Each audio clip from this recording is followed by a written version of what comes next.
How to remove video background using AI in VEED. First of all, open your browser and go to VEED.io and sign into your account.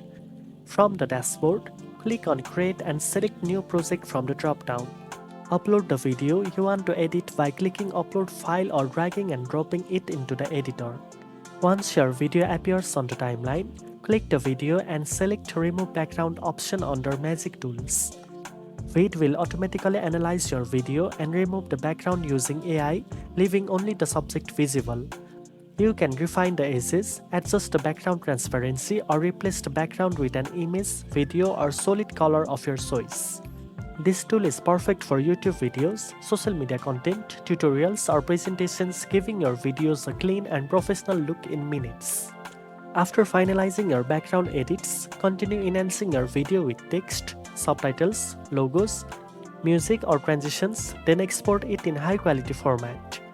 Now you know how to remove video background using AI in VEED.